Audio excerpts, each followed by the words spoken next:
is finished.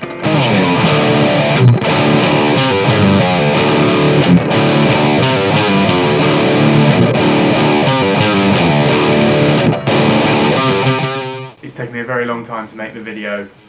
The guitar's been finished for quite a while, and I cheated. I handed it over to a local luthier, Ian Malone of Malone Guitars in Essex in England, and he's done an awesome job. It was the final portion of the build to make it just as playable as the Gibson next to it or the PRS over there. I just needed a professional's help, but it's been an amazing project to go on, so I wanted to do a final video to showcase how the guitar looks and how it is finished wise, and also go over the bits that I couldn't do and that Ian finished off for me. In terms of what I did after the third video was I ordered a custom pickguard from Tiny Tone, which is up in Manchester in England, and what I did was I had to create a sort of cardboard cutout of the shape that I wanted, send it off to them, and then a week or so later they sent back the finished article. I think it looks awesome in the matte black single ply, and the reason I made it so big and such a custom shape was because of the holes from the old switches, and it just made making the guitar look finished far easier. So underneath that pickguard is still a load of ugly holes that will be there for forever. Unfortunately, my cardboard cutout wasn't perfect, as you can see here in the video as I scroll up, and that's something that Ian has helped me with. I initially did a hatchet job. This was before I knew that I needed a luthier. The next thing that he had to do was he had to put a 4mm spacer behind the neck in order to give the action the desired effect. So the neck and body was too narrow, and there was almost no space and no clearance to get over the pickups.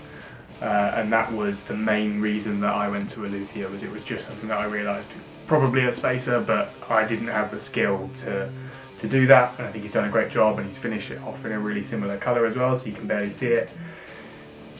He then also did a fret dressing, recrowning and the end shaping to help with the frets. A few of the frets hadn't sat properly, I think, where there had been a different thickness of cut.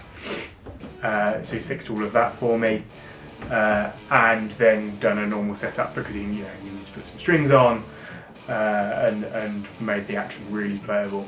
And as you probably saw in the intro, and I'll have some other sort of clips of other songs in this video, the guitar sounds awesome.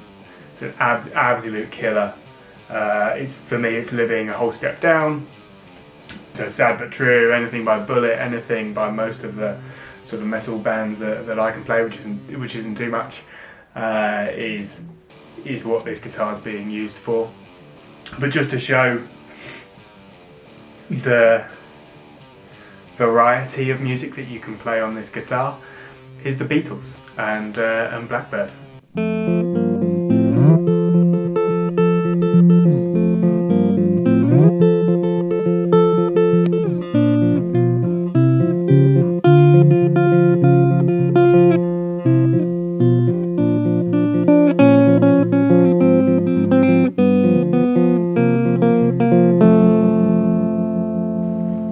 So originally this guitar was going to be something that I was just going to sell, flip, maybe be the first project of many in order to do that. But I think where it's the first guitar that I've ever done up from trash, I've kind of fallen in love with it. I think I'm going to keep it for a while. I may stick it on reverb at a really quite high price that I don't think anyone will ever pay, but if someone did pay, I'd be happy.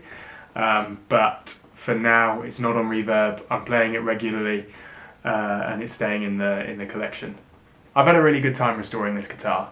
I think I'll do it again in the future, and I think I would record those projects again in the future as well. If anyone's interested, if anyone has any recommendations, I'd love to hear them.